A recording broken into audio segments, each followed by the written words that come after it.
어머니가 생각나고 아버지가 생각나서 가슴이 막 뭉클해졌습니다. 저희 이야기에서 너무 죄송한데 제가 실은 50대 이제 중반인데도 저희 어머니는 항상 제가 그냥 어린아이인 거예요. 제가 전화 드리기보다 항상 저보다 먼저 전화하시고, 그리고 이런 말씀해서 죄송한데 저희 어머니는 제 설교를 들으시고 나는 너 설교에 항상 은혜 받는다, 너무 좋다, 감사하다 이 목사. 예. 저는 지금 또 아버지를 만나면 자동으로 어린아이가 됩니다. 아버지, 아버지, 오늘 어버이날이지요.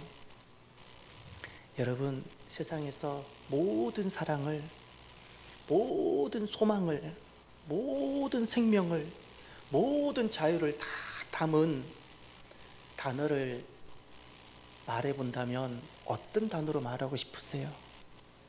제게는 그것이 아버지, 어머니입니다.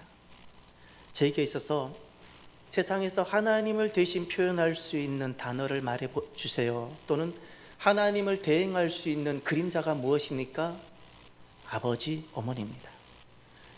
하나님께서는 그래서 하나님 자신을 우리에게 계시하시면서 비유로 아버지라 하셨어요. 할렐루야. 아버지라 그러셨어요. 아버지, 아버지. 성경에 보면 하나님을 스스로 계시하실 때 엘로힘, 여호와 두 이름으로 계시하셨습니다.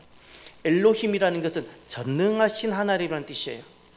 그러니 아버지 같은 분이 있어요. 아버지 같은 분. 여호와 하나님을 할 때 여호와 하나님은 언제 여호와인가? 내가 힘들 때 내 신음 소리를 들으시는 하나님일 때 그분이 여호와예요.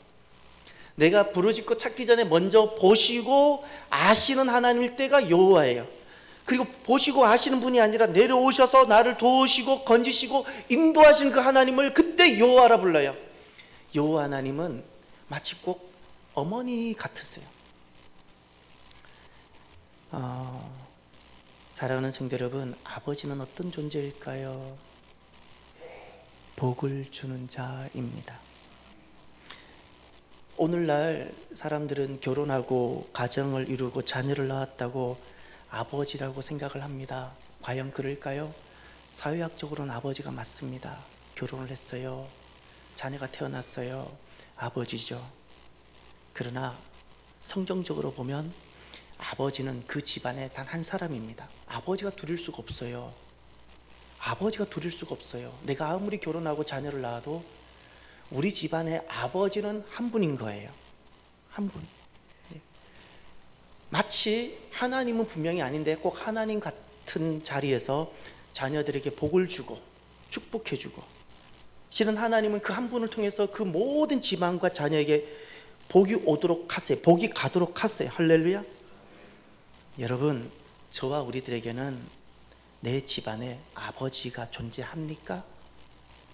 오늘날 저는 그것을 많이 봤어요. 부부 사이에 아내가 너무 관계가 좋아서 남편을 친구처럼 여겨요. 아주 좋아요. 남편이 아내를 친구처럼 여기고, 왜죠? 동반자니까, 돕는 배필이니까 너무나도 좋잖아요. 그러나 주님은 부부 사이를 돕는 배필로만 두지 않으셨고 한 가지 더를 말씀하셨어요. 아내에게 있어서 남편은 어떤 존재인가? 아버지 같은 존재입니다. 아버지 같은 존재. 아버지. 우리는 오늘날 남편을 친구 같은 존재, 동등한 인격, 이렇게만 여겨요. 그러나 그 동등한 인격으로 나에게 친구처럼 대해주는 그가 내게는 또한 아버지일 수 있어야 됩니다. 이것이 주님의 가르침입니다. 가르침. 가정의 붕괴라는 것은 자녀가 없기 때문에 가정이 붕괴가 아닙니다. 아버지가 없기 때문에 가정이 붕괴가 되는 겁니다. 자녀의 유무로 가정의 붕괴가 논해지는 것이 아니고 아버지의 유무로 가정의 붕괴가 논해지는 겁니다. 그래서 저와 여러분들은 다시 한번 질문을 해봅니다. 나의 집안에 아버지란 존재가 있습니까? 사랑하는 성도 여러분, 아버지 자리를 지켜드리시길 바랍니다. 아주 중요합니다. 성경에 기업 무르기라는 단어가 있습니다. 기업 무르기, 룻기 전체가 기업 무르기 이야기입니다. 예수님은 우리의 고엘, 기업을 물어주시는 분이 되어주셨습니다. 기업을 물은다는 것은 도대체 어떤 것일까요? 땅을 잃어버리고 재산을 좀 잃어버렸을 때 기업을 물으나요? 절대 그렇지 않습니다. 그렇지 않습니다. 아버지를 잃어버렸을 때 그 집안이 아무리 땅을 잃어버리고 재산을 다 잃어버려도 그것으로 기업 무르기는 적용되지 않습니다. 언제 기업 무르기가 적용되는가? 그 집안에 아버지를 잃어버렸어요. 아버지가 돌아가셨든지, 그러면 장남이 아버지가 되는데 그 장남 또 떠났든지, 그 집안에 아무리 땅이 있어도 아버지가 없다는 거예요. 그때 주님께서 적용시킨 것이 기업 무르기입니다. 기업 무르기. 그의 집안에 아버지를 잃어버렸기 때문에 너는 가서 그의 집안의 아버지가 되어주고 아버지를 회복시키라는 겁니다. 아버지가 되어주라는 겁니다.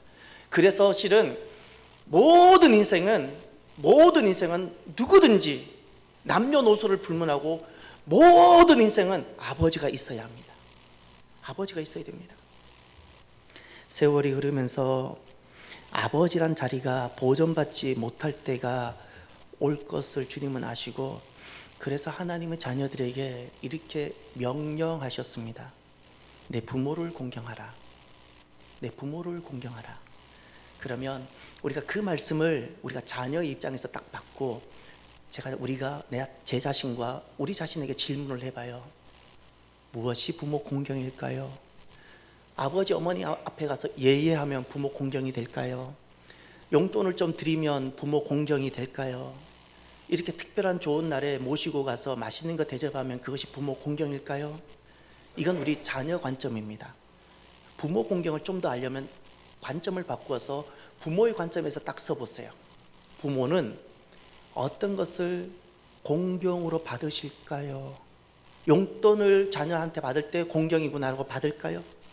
특별한 날 자녀들이 나를 모시고 맛있는데 좋은데 데리고 모시고 가면 그것을 부모들은 공경이라고 여길까요? 잊지 마세요. 차라리 우리가 어려워서 용돈은 못 드릴 수 있어요.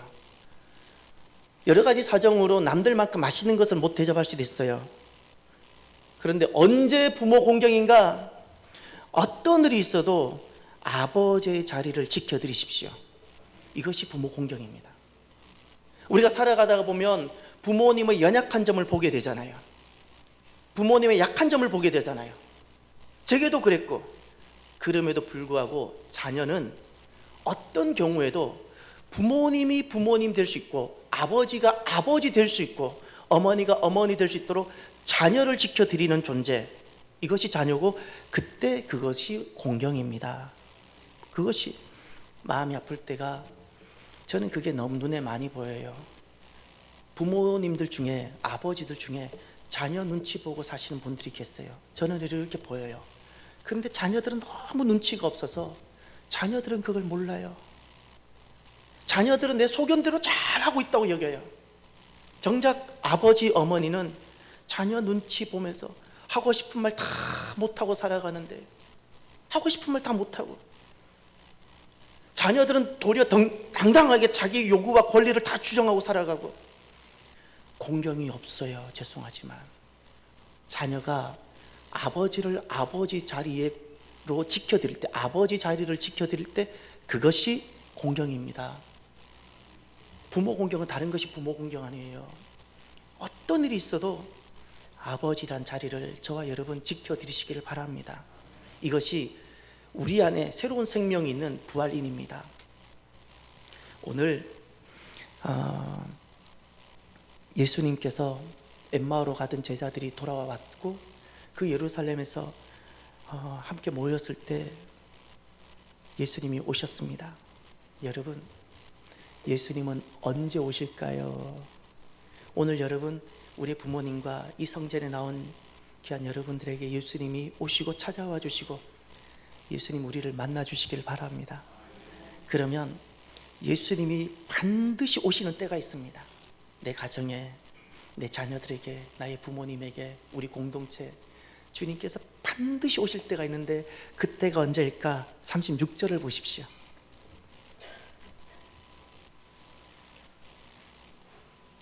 (36절에) 두 가지를 증언합니다.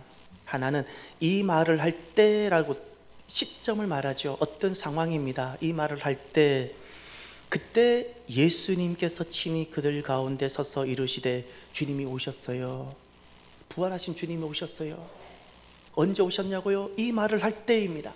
이 말이 어떤 말이죠? 이 말은 어떤 말일까요? 34절로 가보세요. 너무나도 기쁜 말. 말하기를 다 함께, 주께서 과연 살아나시고 시몬에게 보이셨다. 아멘. 주께서 과연 살아나시고, 주님 살아나셨습니다. 우리 주님 부활하셨습니다.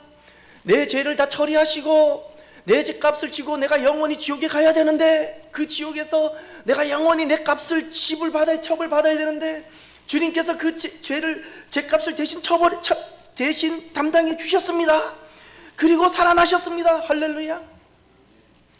이렇게 주님의 부활을 노래하고 주님 부활하심을 내가 이야기할 때 주님이 그 가운데 오십니다. 왜죠? 주님은 부활하신 주님이세요.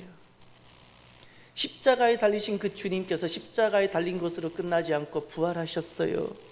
우리가 주일날 드리는 모든 찬양은 부활 찬양이 되어져야 되고, 모든 주일은 부활절이 되어져야 되고, 우리의 모든 심장은 부활이 새겨져 있어야 되고, 우리가 살아가는 이 생명은 부모님께서 물려받은 육의 생명뿐만 아니라 주님께서 주신 부활 생명, 할렐루야, 이것이 새 생명입니다. 이 생명으로 살아가는 겁니다. 내 생명은 부활 생명이고, 내 날은 부활의 날이고, 모든 찬양은 부활 찬양이고, 모든 주일은 부활절이고, 우린 부활인으로 살아가고, 할렐루야. 그때 내가 부활을 노래할 때, 부활인이 되어서 부활을 노래하고 그럴 때 부활하신 주님이 우리 가운데 오십니다. 할렐루야. 오늘 또 부활하신 주님이 우리 가운데 오셔서 우리 한 사람 한 사람 만나주시고 우리를 강건하게 해주시기를 바랍니다.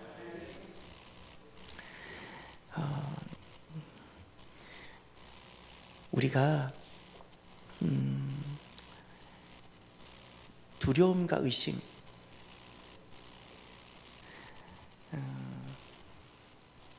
오늘 본문에 보면 두 번째로 두려움과 의심이 등장합니다.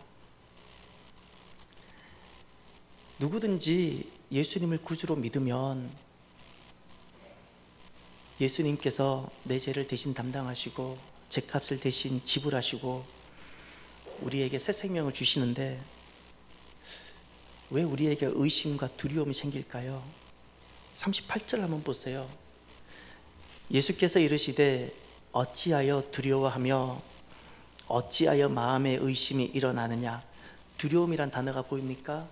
지금 이 기쁜 자리에 두려움을 느낍니다. 또 의심도 있습니다. 의심. 우리 안에 있는 이 두려움, 의심, 이 문제는 도대체 어찌된 문제일까요? 우리가 예수님을 믿습니다라고 하면 어떤 두려움, 불안이라는 감정이 완전히 없는 그것으로부터는 딱 철벽을 치고 우리는 어떤 상황에서도 그런 것을 조금 더 느끼지 않는 상황으로 걸어가야지 그것이 믿음일까요? 이제 우리의 실수가 있어 보입니다. 저나 우리 모두가 이 땅을 살아가면서 우리가 하나님 백성이 세상에서 어떤 실수를 하는가, 내 불안정함, 나의 불안정함, 이것이 죄로 인한 것이든 실수로 인한 것이든 나의 이 불안정함이 구원에 영향을 미친다라는 요 생각이 실수입니다.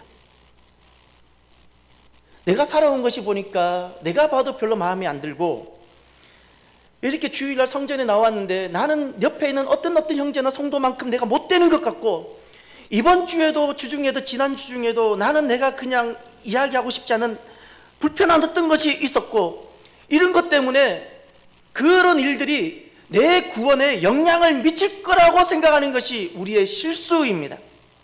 이제 하나님은 어떤 분이신가를 우리가 생각해 봅시다. 성경을 통해서 하나님께서 우리에게 계시하신 것이 있습니다. 하나님은 우리의 모든 구원을 계획해 두시고 이루셨습니다. 그리고 우리에게 이렇게 말씀합니다. 주님은 예수 그리스도를 통하여, 우리 하나님 아버지는 예수 그리스도를 통하여 모든 구원을 다 이루셨습니다. 그리고 저와 여러분, 우리에게 이 구원을 우리에게 소개하고 던져 놓으시고는 우리가 이 구원 안에 들어올지 말지를 물어보시는 분이세요. 이게 구원이에요.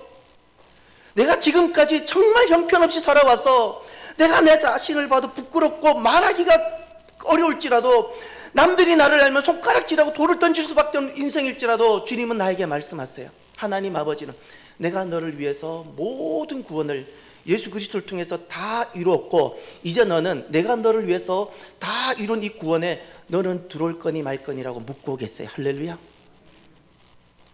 들어오느냐 마느냐 요 문제예요. 이 문제는 나의 어떤 상태, 나의 상태로 인해서 주님께서 우리에게 베풀어 주신 구원이 오락가락하지 않는 구원이에요. 오락가락하지 않으세요. 주님께서는 내가 지난주는 너무 잘 살았지만 이번 주는 엉망으로 살았고, 내가 내 자신이 너무나도 부끄러울지라도 중요한 것은 내 상태에 의해서 나의 구원이 오락가락하지 않는다는 사실입니다.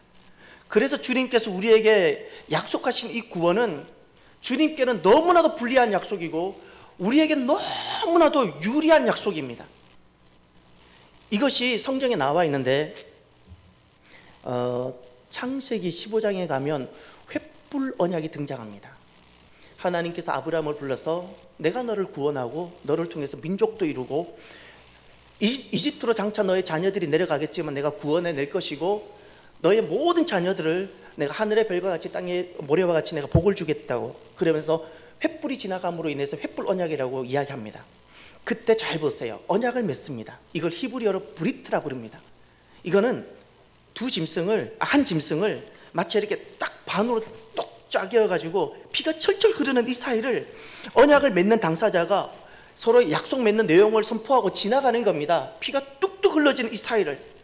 그리고 누구든지 우리 두 사람 중에 이 약속을 안 지키면 내가 도끼로 당신을 쪼개겠습니다라는 이 무시무시한 약속인데, 사람이 맺을 수 있는 최고의 약속이 언약입니다. 손가락 걸가는 약속과 비교가 안 됩니다. 이거는 내가 이 약속을 깨면 나는 당신을 도끼로 쪼개겠습니다라는 무시무시한 약속인데, 그 횃불 언약의 특징이 하나 있어요. 하나님만 지나갔어요. 아브라함이 안 지나가요.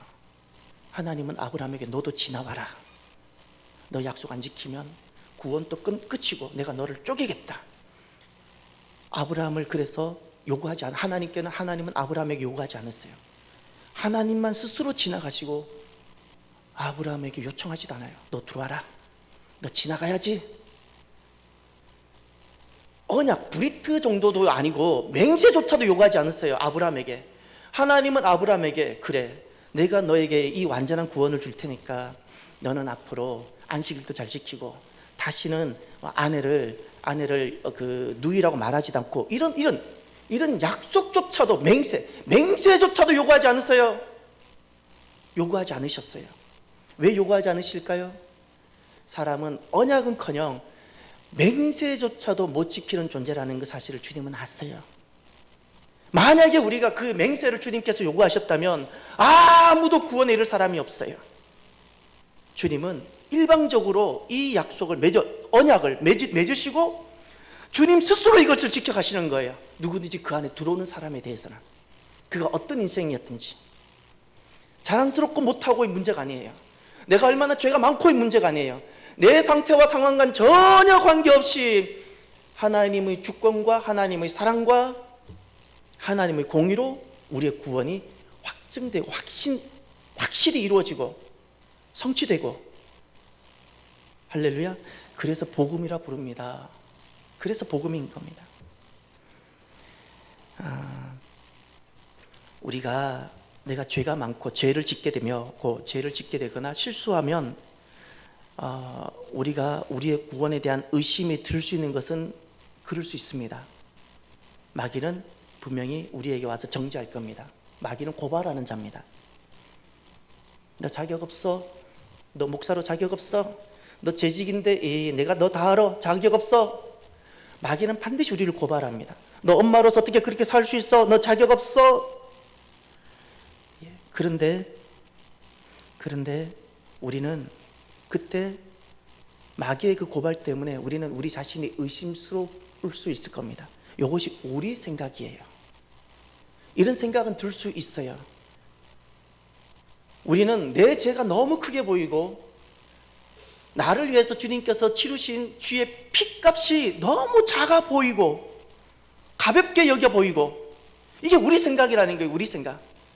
우리 어떤 죄일지라도 주님은 우리 죄를 능히 다 담당하셨고 모든 것을 대신 다 사하신 줄 확신하시기를 바랍니다.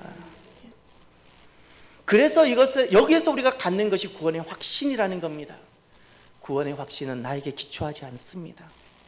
내 상태에 기초하지 않습니다. 예수 그리스도의 공로, 할렐루야.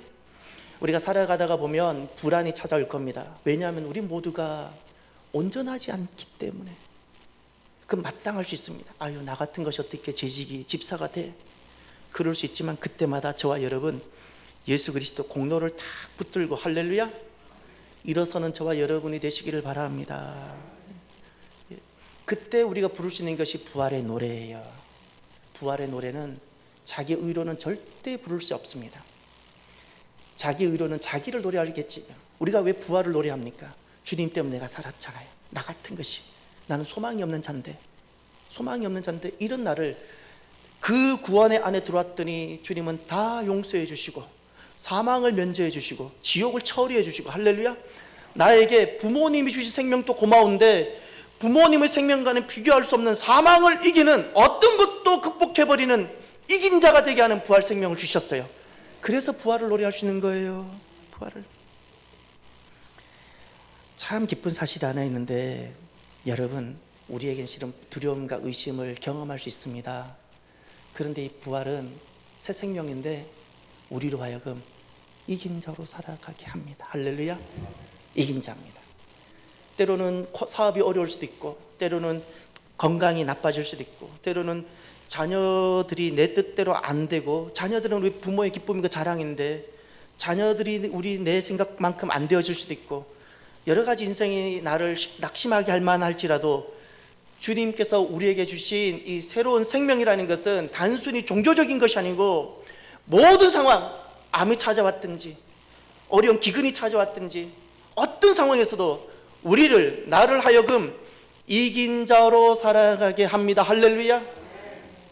두려움이 찾아오는 순간에도 우리는 다시금 이긴 자가 되게 하시고, 마귀가 우리를 고발하고 어떤 상황에서 다시금 우리를 이긴 자가 되게 하십니다. 할렐루야. 우리는 이미 끝나버린 이야기를, 끝나버린 전쟁을 우리는 가고 있는 거예요. 할렐루야. 이긴 자입니다. 이긴 자. 끝으로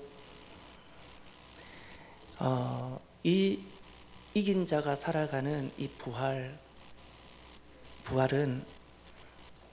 함께 노래하게 합니다. 이제 성경을 한번 보십시오. 48절.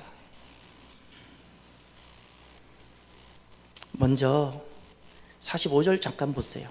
45절에 보면 주님께서 마음을 열어 성경을 깨닫게 하시죠. 오늘도 주님께서 우리의 마음을 열어서 말씀을 깨닫게 해주시기를 바랍니다.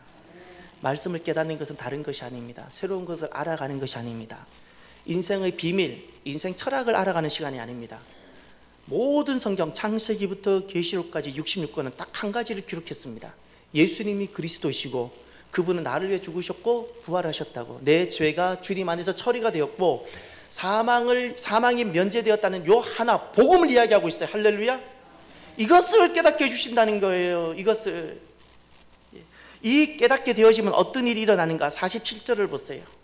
그의 이름으로 죄사함을 받게 하는 회개가 예루살렘에서 시작하여 모든 족속에게 전파될 것이 기록되었으니 아멘. 그의 이름으로, 예수 이름으로 나를 위해 죽으셨다가 다시 살아나신 부활하신 예수 이름, 할렐루야. 부활하신 예수님, 그 예수님을 내가 이렇게 받아들이고 믿고 영접하면 어떤 일이 일어난다고요? 죄사함. 예수님이 어떤 일을 하셨죠? 죄사함. 누구 죄? 내 죄. 내 죄를 사해 주셨고 내 죄가 처리가 되어진 거예요. 할렐루야. 이 문제를 세상 어디에도 해결 안 해주잖아요. 병원에서는 고맙지만 내 몸만 처리해 주잖아요. 학교에서도 이걸 안 가르쳐 주잖아요. 어디서 내 죄가, 인생의 가장 본질적인 이 죄가 처리가 됩니까? 그리스도 안에서 주님께서 내 죄를 처리해 주셨어요. 이 기쁨, 이 감격, 말씀을 깨닫게 되어지면 주님께서 내 죄를 처리해 주셨다는 것을 만나게 됩니다. 그래서 우리가 부활을 노래하는 거예요. 죄가 처리가 되고, 전에는 병이 와도 죽을까 염려했는데 이 부활 생명은 사망을 이겨버린 생명이에요. 이긴 자로 살아가는 거예요. 병이 와도 이긴 자로 살아가요. 그래서 노래하는 겁니다. 거기 보면 예루살렘에서부터 시작한다 그랬죠. 이 기쁨의 복음의 역사가 죄가 처리가 되고 죽어도 사는 이 기쁨의 복음이 예루살렘에서부터 시작해서 모든 족속에게 전파될 거라고. 여러분, 이 복음이 가장 먼저 전파될 곳이 어딜까요? 내 마음. 내 마음. 우리 가운데는 모태신앙도 있고, 우리 가운데는 오랫동안 교회 생활한 사람이 있을 거예요. 우리가 너무나도 많이 들었어요. 예수님이 십자가 지셨다, 예수님이 부활하셨다, 너무 많이 들었어요. 이제는 이런 이야기는 좀 그만 듣고 싶을 만큼 우리 들었어요. 근데 이 이야기가 내 가슴까지 안 내려와요. 머리에 전파된 이 이야기가 가슴으로 이 30cm 떨어진 50cm인가요? 요만큼 내려와야 되는데 요 50cm를 못 내려와요. 내가 단기 선교 간다고 온 땅을 다니면서 가서 사형리도 전하고 복음을 전한다고 하지만 정작 내 가슴에는 전해주지 못하고 있어요. 정말 이 복음, 예수님이 내 죄를 사해 주셨습니다, 내 죄가 그리스도 안에서 처리가 되었습니다라는 이 복음이 반드시 전파되어져야 될 곳이 내 마음. 여기가 이곳에 전파되어져야 그때부터 부활을 노래할 수 있게 됩니다. 부활을. 오늘 머리에 머물러 있던 예수님의 부활 소식이 내 가슴에 전파되는 은혜가 있길 바랍니다. 가슴입니다. 주님은 항상 우리의 마음을 보십니다. 내 마음에 부활의 소식이 있는지, 죄가 처리된 마음인지, 아직도 그 죄를 붙들고 염려하고 두려워하고 살아가는 마음인지. 할렐루야. 오늘 또 이 죄가 처리된 이 기쁨 가득하기를 바랍니다. 그러면 이렇게 죄가 처리가 되고 부활을 노래하는 사람들이 살아가는 삶이 있습니다. 그것이 무엇일까요? 48절 보십시오. 오늘 요 말씀이 오늘의 주제 말씀이고, 오늘 한 주간 우리가 가슴에 새기고 살아가기를 바라는 그 말씀입니다. 다 함께 봅니다. 너희는 이 모든 일의 증인이라. 아멘. 사랑하는 성도 여러분, 제가 여러분에게 물어봅니다. 여러분, 하나님께서 이미 나를, 내가 얼마나 온전치 못하고 허물이 많고 죄가 많은지 나를 아시는 주님께서 예수 그리스도를 통하여 나의 모든 구원을 다 성취해 두셨습니다. 그리고 주님이 묻습니다. 너는 내가 마련해둔 이 구원 안에 들어올 것이냐고 물었을 때, 여러분이 이 구원 안에 들어오기를 원하십니까? 믿습니까? 그럼 우리의 죄가 처리가 됐습니다. 할렐루야. 그러면 나에게 이것이 있다면 주님께서 베풀이 선물로 두신 이 구원 안에 내가 들어가길 원하고, 예수님이 구주라는 사실을 내가 정말 이제 인정하고 고백하고 그렇게 믿고 나아가기를 원한다면, 그것이 된다면 48절에 너희라는 것에다 가로를 치고 내 이름을 넣으십시오. 내 이름을 넣으세요. 너희는이 누구일까요? 나입니다. 나입니다. 그리고 너희라는 것에 가로를 치고 내 이름으로 바꾼 다음에 이제 저와 여러분 이름을 바꿔서 한번 불러봐요. 읽어봐요. 너희라는 단어를 제외하고 내 이름을 한번 넣어봐요. 같이 해볼까요? 시작. 이재백은 이 모든 일의 증인이라. 할렐루야. 내 안에 있는 이 부활은 증인이 되게 합니다. 증인은 누가 강요해서 되는 것 아닙니다. 여러분, 증인이란 뜻의 가장 본질적인 뜻은 목격자란 뜻입니다. 목격자. 어떤 사실을 분명히 알고 있고 보았다는 뜻입니다. 여러분, 우리는 무엇을 보았습니까? 학교에서도 보지 못했고 어디서도 보지 못한 것을 우리는 보았습니다. 무엇을 보았습니까? 예수님이 우리의 죄를 처리해 주셨고 사망을 이기게 하셨다는 사실을 우리는 보았습니다. 할렐루야. 우린 이 일이 우리 안에 있는 겁니다. 우린 이 일을 이제 알고 있고 보았습니다. 여러분 하나 물어볼게요. 경호 형제, 최근에 그 좋은 식당 가본 적 있죠? 빨리 있다고 말았어요. 예, 그때 누가 생각났어요? 잘 안 들려요. 빨리 크게 말해봐요. 예, 가족이 생각났어요? 예, 실은 얼른 한슬이라고 하려고 했었죠. 내가 다 알아요. 근데 앞에 아빠도 계시고 하니까 가족이라 바꾼 것 같아요. 여러분, 우리가 어디 좋은 데를 가면 이 좋은 곳, 식당 하나 예를 들어 봅시다. 내가 좋은 식당을 만났어요. 그럼 이 식당은 나만 알아야지. 가슴속에 집어넣고 지퍼 잠그고 입을 봉하고 이렇게 살아가나요? 식당 하나만 만나도 이 좋은 곳을 누구와 함께 하고 싶어요? 내 사랑하는 사람들 같이 함께 하고 싶지 않으세요? 여러분, 증인이라는 게 바로 이겁니다. 증인은 엄청난 의무가 아니라 마땅히 살게 되어지는 삶입니다. 내 안에 무엇이 시작됐어요? 부활이. 새 생명이에요. 이건 새 생명. 부모님이 주신 생명과는 비교할 수 없는 새 생명이 내게 시작되니까 식당 하나 새로운 걸, 좋은 식당을 만나도 기쁜 정도하고 비교할 수 없는 이 생명을 누군가와 함께 하고 싶은 거예요. 누구에게가 가서 소개하고 싶고, 누구 그에게도 가서 이 사실을 알려주고 싶고. 할렐루야. 이거는 의무 이전에 저절로 살게 되어지는 본능적인 거예요. 영적 본능이에요. 본능. 무엇이? 증인이. 우리가 목격을 했잖아요. 내 안에 있는 영적 목격이 있잖아요. 영적 목격. 그래서 우리는 부활을 노래하는 사람은요, 어떤 삶을, 새로운 삶을 살게 되는데 부활을 함께 노래하게 됩니다. 할렐루야. 함께 노래해요. 옛날에 영화 제목이 기억나요. 뭐 늑대와 함께 춤을. 기억났어요? 이제 영화 제목 내용이 잘 기억이 안 나요. 뭐 미국 인디안 이야기였던 뭐 주먹쥐고 일어서서 이런 이름도 있었고. 우리는요, 부활을 노래하되 부활을 함께 노래하고 함께 춤을 추는 사람입니다. 그때 주님이 약속하신 바가 있어요. 부활을 함께 노래하고 싶어서 저절로 증인의 삶을 내가 어디에 있든지 살아가기 시작하는 사람에게 어떤 약속을 하셨나 보세요. 49절. 하나님이 약속하신 바가 있습니다. 볼지어다 내가 내 아버지께서 약속하신 것을 너희에게 보내리니 너희는 위로부터 능력으로 입혀질 때까지 이 성에 머물라 하시니라. 아멘. 이것이 새로운 능력입니다. 새로운 생명을 받은 사람이, 이게 부활 생명입니다. 그래서 이제는 그와 함께 이 생명을, 그와 함께 부활을 노래하고자 이렇게 나아갈 때 주님께서 약속하신 것이 있어요. 새로운 생명을 가지고 새로운 삶을 살아가는 그에게 새로운 능력을 약속하셨어요. 그 능력이 무엇일까요? 땅으로부터 오지 않아요. 하늘로부터 와요. 성령님이 주시는 거예요. 할렐루야. 부활이라는 새로운 생명으로 지금과는 전혀 다른 새로운 삶을 살아가는 이에게 주님이 약속하셨습니다. 새로운 능력을 주겠다. 할렐루야. 우리는 이 새로운 능력이 있습니다. 우리는 이 땅에서 이 새로운 능력을 가지고 살아가는 사람. 그 능력이 우리로 하여금 진짜 세상 안에서 부활 때문에 춤추고 예수님 때문에 노래하고 함께 부활을 노래하게 하는 겁니다. 오늘도 저와 여러분들이 주님께서 공급하시는 모든 땅으로부터 오는 것을 다 이기게 만드는 이 능력으로 부활을 함께 노래하며 걸어가는 저와 여러분이 되기를 바랍니다. 기도합시다.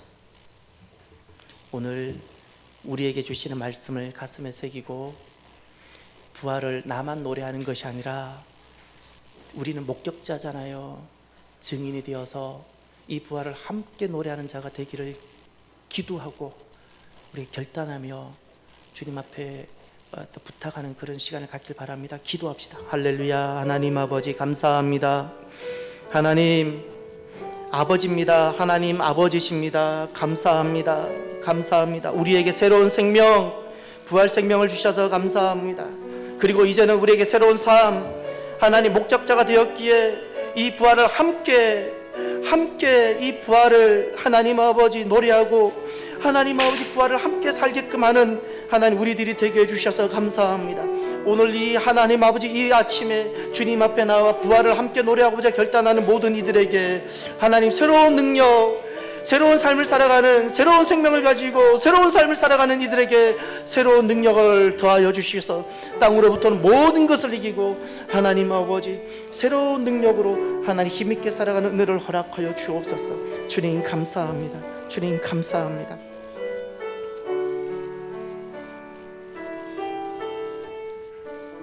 하나님 아버지 감사합니다.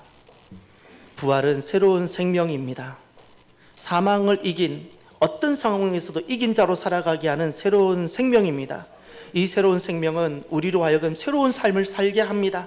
모든 의심과 두려움을 이기고 새로운 삶, 목격자였기에, 이젠 부활의 목격자가 되었기에 하나님 이 부활을 함께 누리게 하는 하나님 증인의 삶을 살게 합니다. 이 새로운 삶을 사는 이에게 주님께서 약속하셨습니다. 새로운 능력을 약속하셨습니다. 땅으로부터는 모든 것, 우리를 약하게 하고 우리를 넘어지게 하는 모든 것을 이기게 하는 새로운 능력을 약속하셨습니다. 성령으로 충만케 하여 주셔서 하나님 이 땅 새로운 생명을 가지고 새로운 삶, 부활을 함께 노래하는 새로운 삶이 시작되게 하여 주옵소서. 감사하며 예수님 이름으로 기도드립니다. 아멘.